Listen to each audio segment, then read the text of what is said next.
Muthukulam seed സൊസൈറ്റിയുടെ പേരിലായിരുന്നു അനന്തു കൃഷ്ണൻ ആലപ്പുഴ ജില്ലയുടെ തെക്കൻ മേഖലയിൽ തട്ടിപ്പ് നടത്തിയത്. അതിസാധാരണക്കാരായ 2000-ലധികം സ്ത്രീകളുടെ പണം നഷ്ടമായിട്ടുണ്ട്.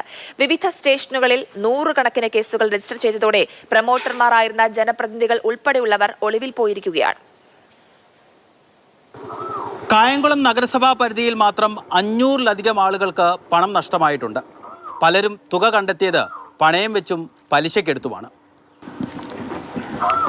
പൈസ കൊടുത്തു ജൂൺ 5-ാം തീയതി പൈസ അടച്ചില്ലെങ്കിൽ അത് ആ ലിസ്റ്റിൽ പെടത്തില്ല. പിന്നത്തെ ഇത് വരുമ്പോൾ 3/4% പൈസ വെച്ചാൽ 90,000 രൂപ അടച്ചെങ്കിലേ പിന്നെ കിട്ടത്തുള്ളൂ. 60,000 രൂപ നമ്മൾ പണയം വെച്ച് അടച്ച് പണയം ഇപ്പോഴും പലിശ കൊടുത്തുകൊണ്ടിരിക്കുക. വണ്ടി കിട്ടുമെന്ന് പറഞ്ഞപ്പോൾ അതിനകത്തൊരു തട്ടിപ്പ് തോന്നിയില്ല. അങ്ങനെ തോന്നിയില്ല. കൗൺസിലറൊക്കെ പറഞ്ഞു കേട്ടപ്പോൾ നമുക്കതൊരു വിശ്വാസമായിട്ട് തോന്നി. 38 ലേഡീസാണ് ഞാൻ. ഇതിനകത്ത് നമ്മളെന്തായാലും അകപ്പെടാഞ്ഞ വലിയ ഉപകാരമെന്നാണ് എനിക്ക് പറയാനുള്ളത്. എന്നാൽ ഇത്രയും പേരും കൂടെ എൻ്റെ വീട്ടിൽ വരുമായിരുന്നു. ഇത് തട്ടിപ്പാണെന്ന് ആദ്യമേ ചില ജനപ്രതിനിധികൾക്ക് സംശയം തോന്നിയിരുന്നു.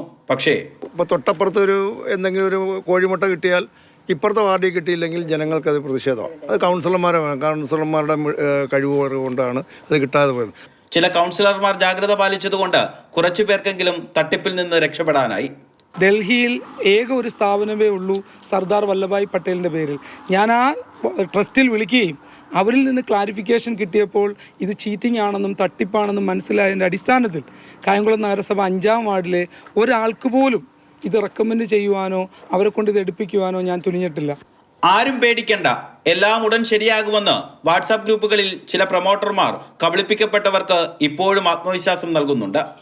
ചിലരെങ്കിലും അത് വിശ്വസിച്ച് പോലീസിൽ പരാതി നൽകാതെ സ്കൂട്ടറിനായി കാത്തിരിക്കുകയാണ്. രഘുനാഥ് നാരായണൻ, മാതൃഭൂമി ന്യൂസ്, ആലപ്പുഴ.